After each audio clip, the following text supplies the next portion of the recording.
Olá, correrias no Rio de Janeiro, em Copacabana, né? Coisas perigosas. Nós estamos preocupados aí, o noticiário trata da Meghan e o Harry. Vão sair da Inglaterra, agora tem até um belo de um trocadilho, né? É Megxit, né? E se vai assinar com a Disney, quanto vai ganhar nos próximos anos, se vai estar no Canadá, não está, a família real está preocupada, a rainha preocupada, né? Pois é, nós aqui deveríamos resolver em primeiro lugar os nossos problemas, né, que não são poucos.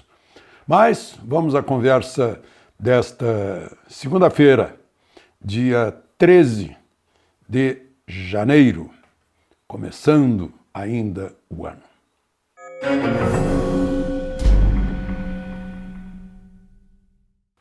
Bom, vai sair uma medida provisória corrigindo o salário mínimo, né? Em vez de 1.039, 1.043, para se adaptar à inflação do ano passado, que ficou na meta, né? Ficou praticamente no centro da meta, com a diferença de 6 centésimos de pontos percentuais, mas vai significar R$4 no salário mínimo. Esses R$4 no salário mínimo significam para o governo 1 bilhão, fiz a continha aqui, 1.420 bilhões, né? Que é pagamento da Previdência, principalmente. Mas fizeram uma gritaria como se fosse o salário mínimo tivesse ficado lá embaixo e a inflação lá em cima. Nem a inflação ficou lá em cima, ficou no centro, nem o salário mínimo ficou assim tão defasado, R$4, né? Vai ser alterado. E o mercado continua apostando em inflação baixa. A meta para este ano de 2020 o centro da meta é 4, mas pode ir até 5,5, né? Ou ficar em 2,5. Né? A oscilação é de 1,5 pontos percentuais. Né? O mercado está apostando em queda e, portanto, apostando em redução da taxa Selic agora para 4,25, está em 4,5. Né? E nesta terça-feira, a Petrobras já confirmou, vai cortar o preço da gasolina em 3%, o preço do diesel também em 3%. Né? Contrariando todos os catastrofistas pós-Irã, né, dizendo que ia disparar tudo, disparar o preço do petróleo, etc. e tal. O preço do petróleo não disparou, baixou, né? Pena que baixou também o preço a cotação do minério de ferro, eu não sei como é que está no dia de hoje, mas enfim. Né? A gente tem que olhar os números, olhar os mercados e não se desligar do mundo, né, na nossa militância, aí é perigoso. Falar nisso, né, o presidente Bolsonaro fazendo provocação na rede social, né, que é para a gente se perguntar quem nomeou o atual presidente do Banco Central, presidente do Banco do Brasil, presidente da Caixa Econômica Federal, o presidente do BNDES. Né? E como foi escolhido? Né? Porque antes, a gente sabe, era o partido que indicava, né? Bota o Gedela aí numa vice-presidência da Caixa Econômica, por exemplo, bota o Pisolato lá numa diretoria do Banco do Brasil, né? E assim a gente estava vendo, bota o fulano lá no BNDES para liberar os empréstimos para Angola, para Cuba, né? Era assim, né? Agora vocês viram, né? Eu já falei nisso, deu muita tweetada lá, muita retweetada no Twitter, né? Sobre as estatais que davam prejuízo, agora estão dando lucro, né? Bastou parar de roubar, né? Essa é que é a verdade. Bom, está sendo reinaugurada a Estação Antártica do Brasil, que pegou fogo, né? A comandante Ferraz, está lá o vice-presidente da República, representando o presidente, 4 ministros de Estado, né? Mais as autoridades militares, Exército, Marinha, Aeronáutica, né?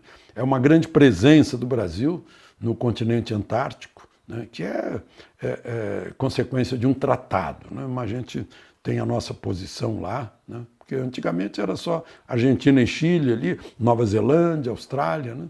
E nós estamos lá também, embora o nosso extremo sul termine lá no Arroio Chuí, né? Bom,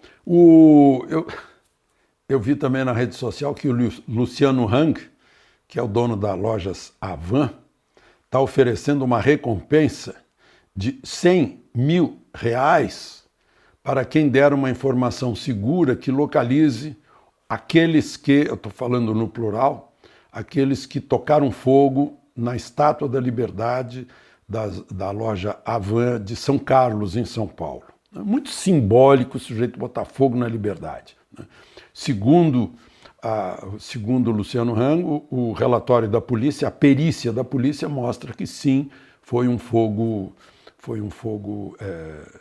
criminoso, né, provocado. E tem gente também que botou na internet explicando como tocar fogo na estátua, né? É uma coisa, a gente fica assustado quando vê essas coisas, as redes sociais sendo usadas para isso. Eu estou vendo que o Carlos Ghosn, brasileiro, que tem nacionalidade libanesa, francesa, presidente da Renault, Nissan, Mitsubishi, né, que foi lá para o Japão, ficou preso, depois ficou em prisão domiciliar e de lá conseguiu, numa fuga rocambolesca, reaparecer no Líbano. Né? Ele é de sangue libanês, né? A mulher dele está lá também. Né? Agora eu fico sabendo que ele tem uma vinícola no Líbano, né, que produz uvas Cabernet Sauvignon, Syrah, Petit Verdot e uma uva que eu não conhecia, Caladoc. E faz também aquele Arak, que é uma aguardente violenta, né, de 50% de álcool lá no Líbano. E a gente vê as notícias do Japão que os japoneses querem tirar a Nissan da Renault. Então a gente está vendo aí que era um pouquinho também, eu acho que tem alguma coisa de nacionalismo japonês metido nisso, né? Nessa história aí do Carlos Ghosn. Mas enfim, queria registrar e vi que uma das lojas em que eu me abasteço de vinho é representante dos vinhos dele lá do Líbano. Eu fiquei curioso até para experimentar esses vinhos produzidos numa altitude de 400 metros, num lugar muito ensolarado, né? Bom, e por fim, eu queria registrar, eu achei muito estranho, né? Eu vi uma entrevista bem feita, com o ministro do Supremo, o juiz do Supremo, o nosso Gilmar Mendes, né? Agora, eu achei muito estranho que um juiz da Suprema Corte de um país, na entrevista, faça críticas a um juiz de primeira instância, né? No caso, Sérgio Moro. Ele disse que a saída de Sérgio Moro da Lava Jato foi muito boa para as instituições, mais ou menos isso que ele disse. Embora não tenha sido uma boa opção, não tenha adotado uma boa opção, né? Ou seja, não é uma boa opção ele ser ministro da Justiça. Aí está um ministro do Supremo antecipando aí um julgamento, quem sabe, né? Dando palpite sobre o outro poder. Montesquieu se dá uma voltinha lá no túmulo, né? E criticando um colega do sistema judiciário, né? Onde o processo começa, a primeira instância. Eu acho isso não é bom, né? Não é bom para o sistema judiciário brasileiro. Portanto, não é bom para o sistema, para a democracia brasileira, né? Não faz muito sentido. Eu não sei, essas coisas começaram desde que começaram os holofotes nos tribunais, né? Eu lembro, eu estou em Brasília há 40 e tantos anos, né? Que juiz do Supremo não dava entrevista, não falava, não fazia declaração, falava nos autos, aquele velho bordão, né?